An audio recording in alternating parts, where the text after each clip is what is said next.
दोस्तों, शाम का समय था। पूना शहर की सड़कें हल्की हल्की रोशनी से जगमगाने लगी थीं। बाजार में चहल पहल बढ़ रही थी।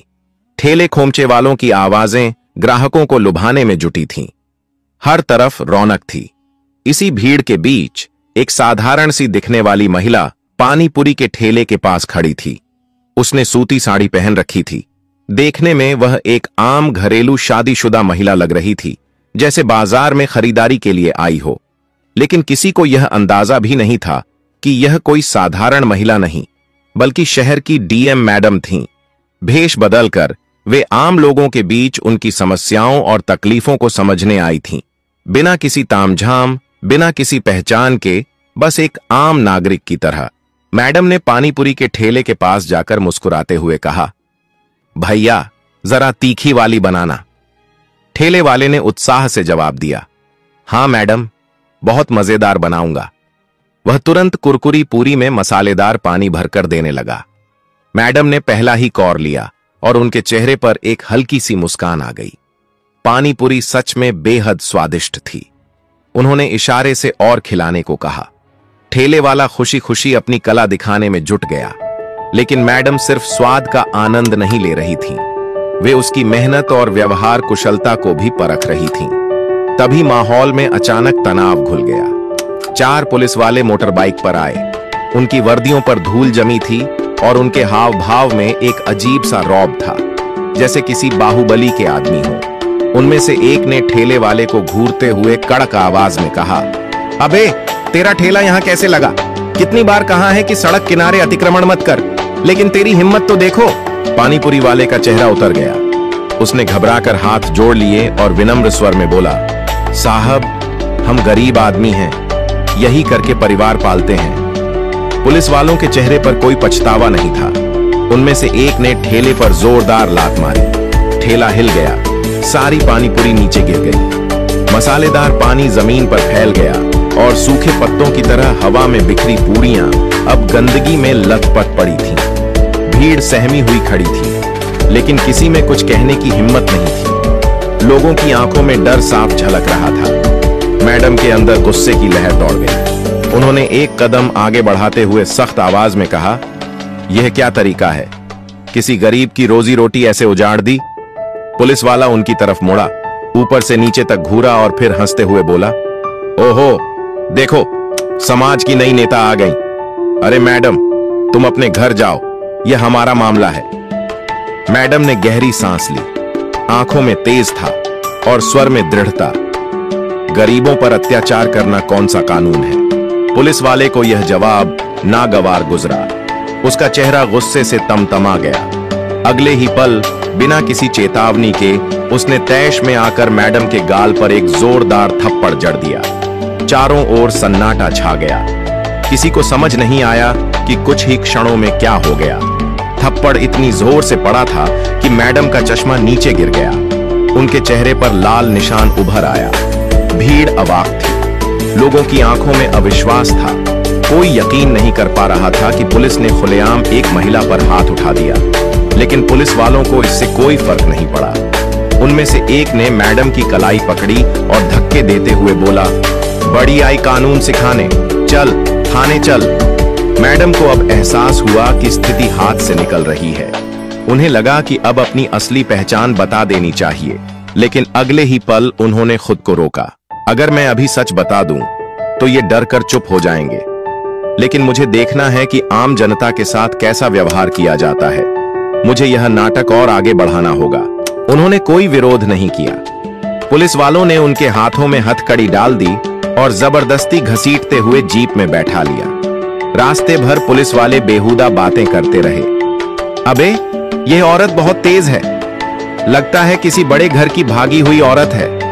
हो सकता है किसी नेता के साथ भाग कर आई हो और अब हमें भाषण दे रही थी।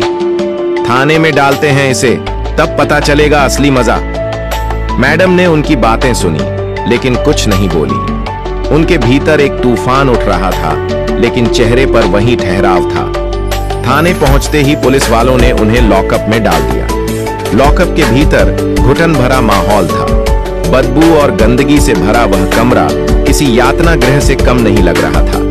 कोनों में गंदगी जमा थी। दीवारों पर पान की पीक के निशान थे और पेशाब की तीखी बदबू हवा में घुली हुई थी। वहां पहले से ही कुछ और महिलाएं कैद थीं, जिनकी आंखों में डर और बेबसी झलक रही थी। उनमें से एक ने धीमे स्वर में पूछा, बहन, तुझे क्यों पकड़ा? मैडम ने गहरी सांस लेते हुए हल्की मुस्कान के साथ जवाब दिया, गरीब की मदद करने की गलती कर दी। दूसरी औरत ने एक लंबी आह भरी और कहा, हम गरीबों के लिए इस देश में कोई जगह नहीं। पुलिस वाले हमें इंसान नहीं समझते। देख लेना, अगर तेरे पास पैसे नहीं हैं या कोई बड़ा आदमी तेरा जानने वाला नहीं है तो ये तुझे बहुत सताएंगे। मैडम ने चुपचाप उसकी बात सुनी। अब उन्हें समझ में आ रहा था कि पुलिस की मनमानी कितनी खतरनाक हो सकती है और आम नागरिकों को किस हद तक प्रताड़ित किया जाता है। कुछ देर बाद एक इंस्पेक्टर अंदर आया।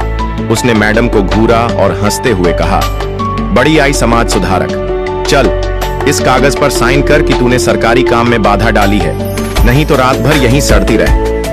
मैडम ने उसकी आंखों में देखा और सख्त लहजे में कहा, मैंने कोई गलती नहीं की तो साइन क्यों करूं? इंस्पेक्टर ने टेबल पर जोर से हाथ मारा और गुर्राया, तेरी हिम्मत तो देख।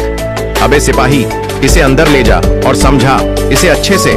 मैडम अब गंभीरता से सोचने लगी, क्या अब समय आ गया है कि वे अपनी असली पहचान बता दें, या उन्हें अभी भी यह देखना चाहिए कि एक आम नागरिक के साथ पुलिस कितना अत्याचार कर सकती है? उन्होंने निश्चय किया, जब तक हालात हद से बाहर नहीं हो जाते वे अपनी पहचान उजागर नहीं करेंगी। मैडम ने अब भी अपनी पहचान छुपाने का फैसला किया था। वे देखना चाहती थीं कि आम नागरिक को पुलिस की बर्बरता का कितना शिकार होना पड़ता है। कुछ देर बाद वही इंस्पेक्टर जो उन्हें घसीट कर लाया था, 2 सिपाहियों के साथ फिर से लॉकअप में आया। उसने घूरते हुए कहा, अब भी अकड़ बाकी है? चल, हाथ आगे कर और बयान पर साइन कर। मैडम ने शांत स्वर में कहा, मैंने कोई गलती नहीं की, मैं साइन नहीं करूंगी। इंस्पेक्टर का चेहरा गुस्से से लाल हो गया। उसने पास खड़े सिपाही को इशारा किया। अचानक एक सिपाही ने आगे बढ़कर मैडम के बालों को जोर से पकड़कर खींचा, जिससे उनका सिर पीछे की ओर झुक गया। अब जबरदस्ती साइन करवाओ इससे, बहुत नेतागिरी झाड़ रही है, इंस्पेक्टर चिल्लाया। मैडम ने दर्द सहते हुए कहा, यह गलत है, यह अन्याय है। सिपाही ठहाका लगाकर बोला, बड़ी आई न्याय की देवी, यहां हमारा कानून चलता है, समझी? इसके बाद उन्होंने जबरदस्ती उनकी उंगलियों से कागज पर निशान लगवाने की कोशिश की, लेकिन मैडम ने पूरी ताकत से अपना हाथ पीछे खींच लिया और जोर से कहा, नहीं। इंस्पेक्टर का गुस्सा और बढ़ गया। उसने एक और सिपाही को बुलाकर आदेश दिया, इसकी अकड़ निकालो, समझाओ इसे अच्छे से। 2 सिपाही आगे बढ़े और उन्होंने मैडम को पकड़कर जबरदस्ती लॉकअप से बाहर निकाला। फिर वे उन्हें घसीटते हुए एक कमरे में ले गए और धक्का देकर जमीन पर गिरा दिया। एक सिपाही गुर्राया, अब बता, मान जाएगी या और तरीका अपनाना पड़ेगा? मैडम ने सिर उठाकर उसकी आंखों में आंखें डाल दी।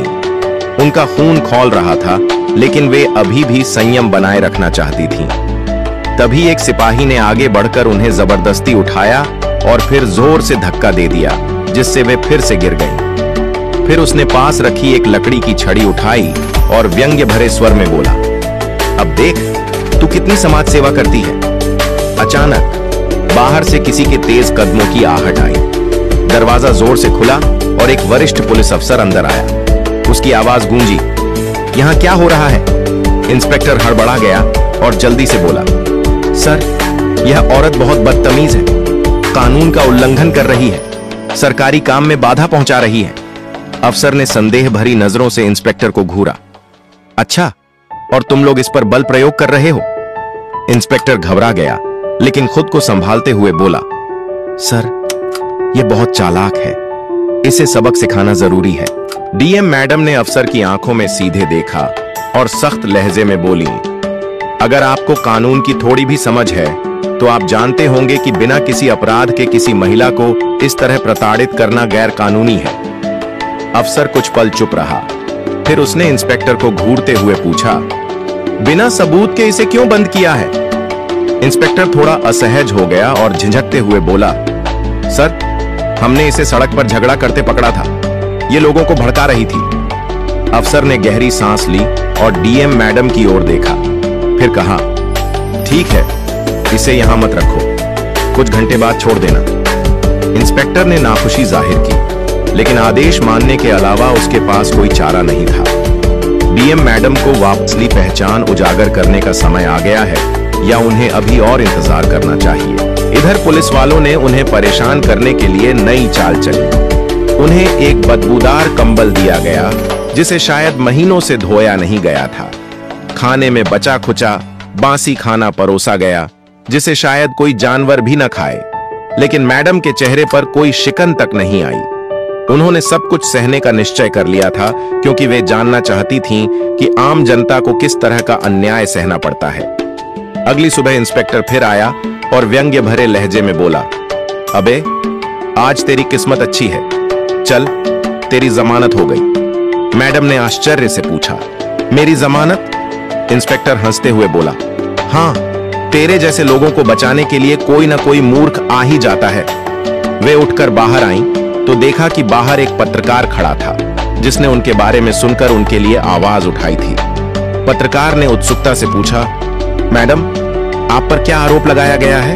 मैडम ने हल्की मुस्कान के साथ कहा, कोई नहीं, सिर्फ इंसानियत दिखाने की सजा मिली थी। अब वे सोच रही थीं कि क्या यह सही वक्त है अपनी असली पहचान बताने का। सच्चाई उजागर करने का समय मैडम अब भी पुलिस स्टेशन के बाहर खड़ी थीं, लेकिन उनके चेहरे पर किसी तरह की घबराहट या परेशानी का भाव नहीं था। पत्रकार के सवालों का जवाब देने के बजाय वे चुपचाप इधर उधर देख रही थीं। थोड़ी दूर पर कुछ गरीब लोग अपनी शिकायत दर्ज कराने आए थे, लेकिन पुलिस वालों ने उन्हें धमकाकर भगा दिया। एक बूढ़ी महिला रोती हुई कह रही थी, साहब, मेरे बेटे को बिना वजह पकड़ लिया गया है, मैं आपसे हाथ जोड़ती हूं, प्लीज मेरी बात सुनिए। लेकिन वहां बैठे दरोगा ने उसकी ओर देखा तक नहीं, उल्टा उसे धमकाते हुए बोला, भाग यहां से वरना तुझे भी अंदर डाल दूंगा। मैडम का खून खोल उठा, लेकिन उन्होंने अब भी खुद पर काबू रखा। उन्हें अपनी पहचान उजागर करने का सही वक्त चाहिए था। तभी एक पुलिस वाला उनकी ओर बढ़ा, जो शायद पत्रकार के सवालों से बचने के लिए उन्हें जल्दी से वहां से हटाना चाहता था।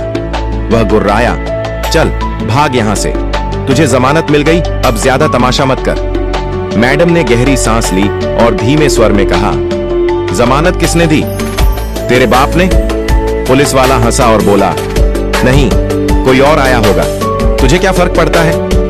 पत्रकार ने तुरंत सवाल किया, मैडम, क्या आप हमें बता सकती हैं कि आपको किस आधार पर गिरफ्तार किया गया था और क्या पुलिस ने आपके साथ कोई अनुचित व्यवहार किया? मैडम कुछ पल चुप रही, फिर मुस्कुराई। अब समय आ गया था। उन्होंने धीरे से अपनी जेब से मोबाइल निकाला और एक नंबर डायल किया। फोन की दूसरी तरफ से आवाज आई, जी मैडम, आदेश दीजिए। अब पुलिस वालों के चेहरे पर हवाइयां उड़ने लगी। इंस्पेक्टर, जो अब तक अकड़ कर खड़ा था, अचानक चौकन्ना हो गया। उसने पास खड़े सिपाही से धीरे से पूछा, अबे ये औरत कौन है? सिपाही भी घबराया हुआ था। सर, हमें लगा कोई आम गरीब होगी, लेकिन अब शक हो रहा है, कहीं कोई बड़ी अफसर तो नहीं?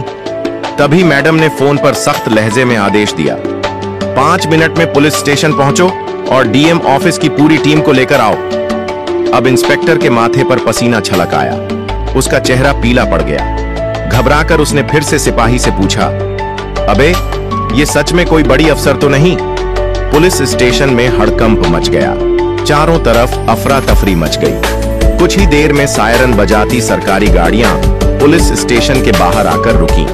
सबसे पहले एक वरिष्ठ अधिकारी गाड़ी से उतरा, फिर उसके पीछे कुछ और पुलिस अधिकारी भी आए। मैडम ने पूरी शान और सख्ती के साथ कदम बढ़ाए और जोर से बोली, मैं इस जिले की जिला अधिकारी डीएम हूं। इतना सुनते ही इंस्पेक्टर और बाकी पुलिस वाले हक्के बक्के रह गए। इंस्पेक्टर के पैर कांपने लगे, आंखें फटी रह गईं और उसके मुंह से एक शब्द भी नहीं निकला। जिन पुलिस वालों ने कल तक डीएम मैडम को थप्पड़ मारा था, बदसलूकी की थी, वे अब अपने किए पर पछता रहे थे। अब इस जिले में पुलिस का कानून नहीं चलेगा। पत्रकार ने तुरंत कैमरा ऑन कर दिया और तेज आवाज में कहा, जिले की डीएम को ही पुलिस ने पीटा, जेल में डाला, क्या इस जिले में पुलिस का ही कानून चलता है?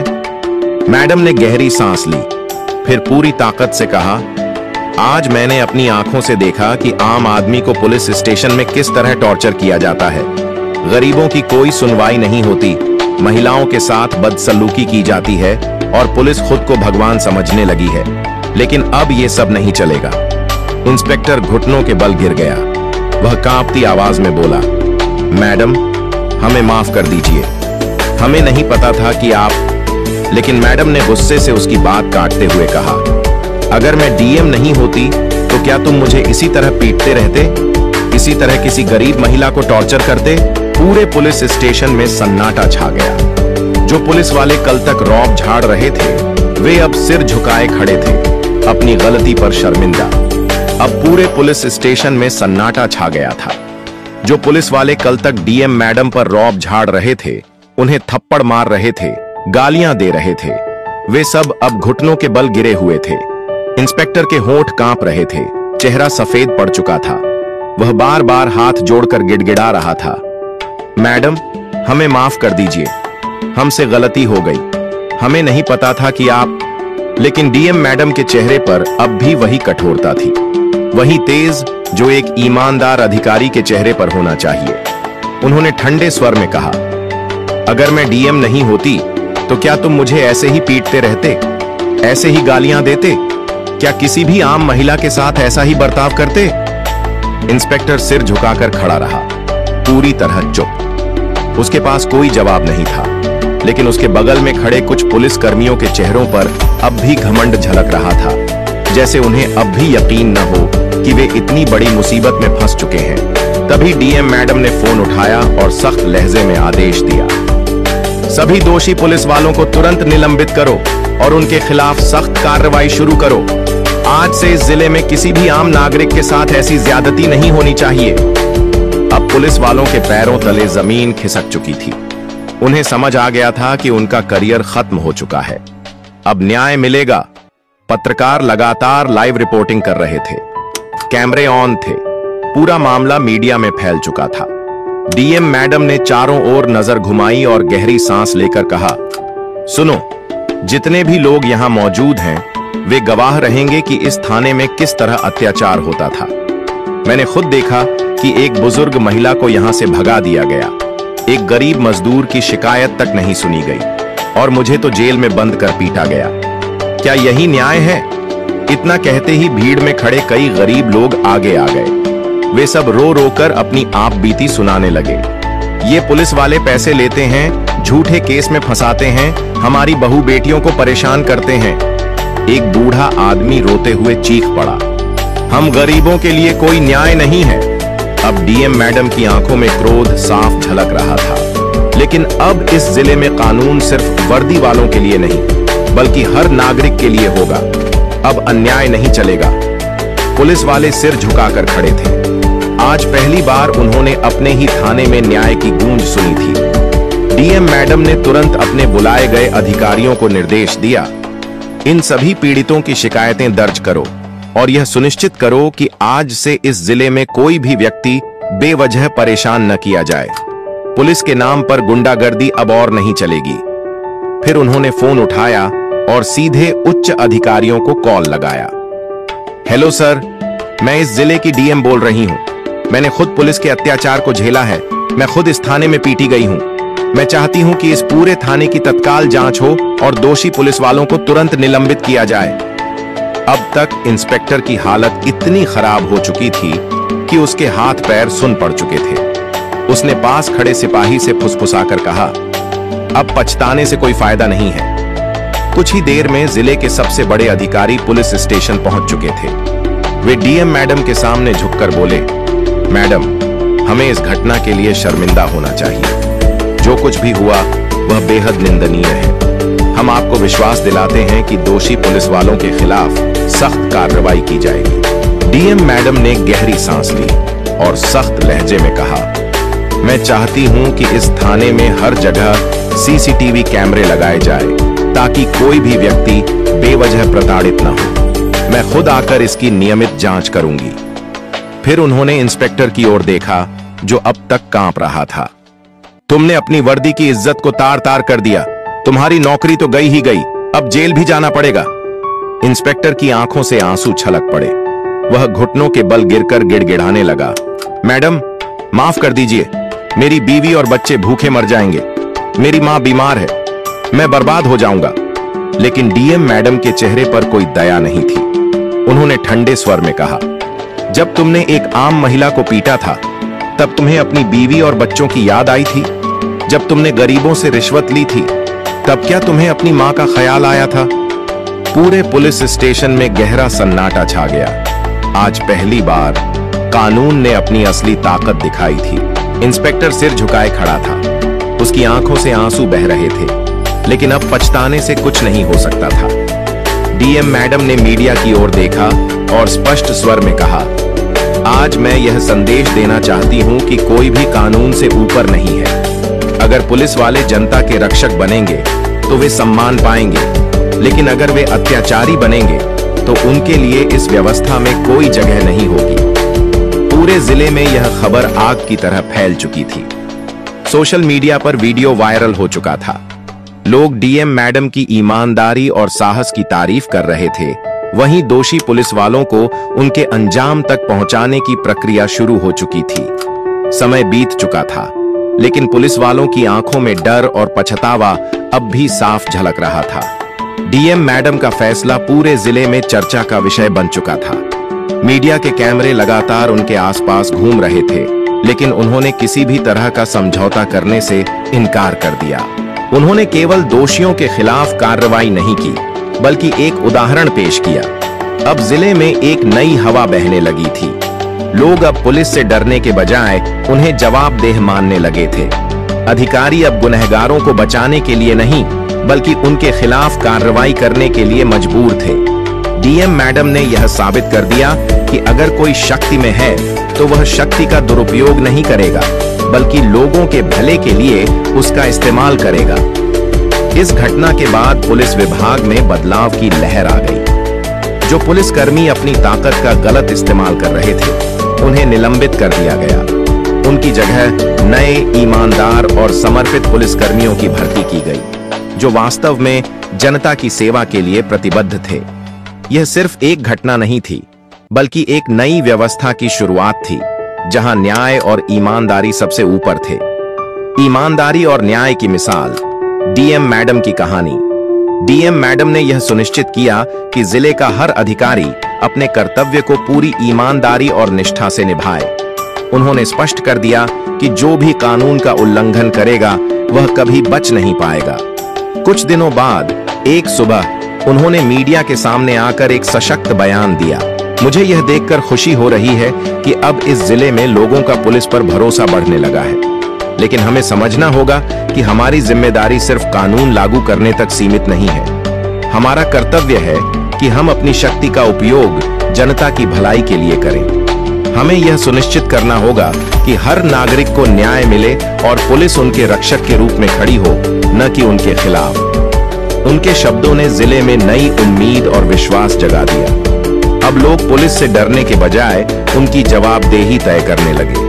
उन्हें यकीन हो गया कि अगर वे सच बोलेंगे तो डीएम मैडम जैसी ईमानदार अधिकारी हमेशा उनके साथ खड़ी रहेंगी। गुनहगारों को मिली सजा, मिली एक सीख। दूसरी ओर दोषी पुलिस अधिकारी अपनी सजा भुगत रहे थे।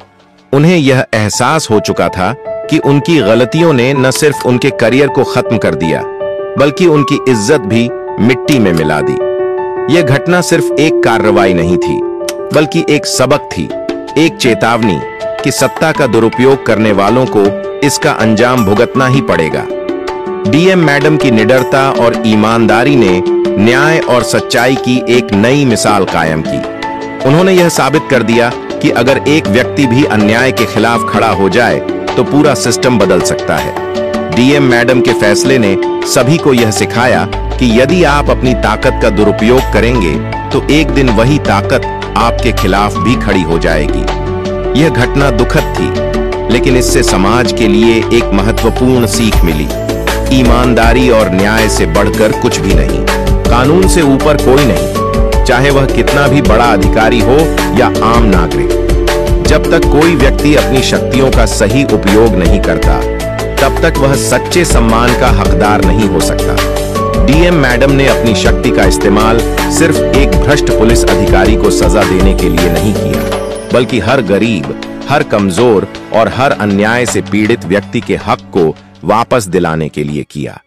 उन्होंने यह साबित कर दिया कि समाज में बदलाव लाने के लिए हमें खुद आगे आकर कदम उठाने होंगे, न कि सिर्फ दूसरों से बदलाव की उम्मीद करनी होगी। यह घटना हमें सिखाती है कि अपने कर्तव्य को निभाने में कभी डरना नहीं चाहिए, चाहे वह किसी के भी खिलाफ हो। ईमानदारी और सच्चे प्रयासों से हर बड़ी समस्या का समाधान संभव है।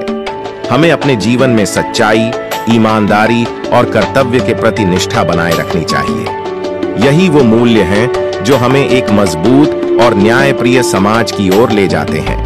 यह कहानी हमें यह भी सिखाती है कि हर व्यक्ति में बदलाव लाने की ताकत होती है।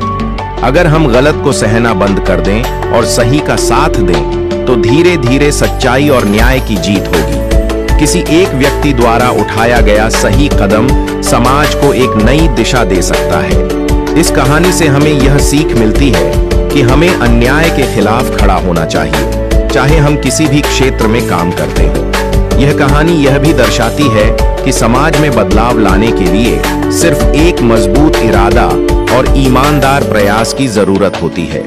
अगर आपको यह कहानी पसंद आई हो तो इसे लाइक और शेयर करें। हमारे चैनल को सब्सक्राइब करें। मिलते हैं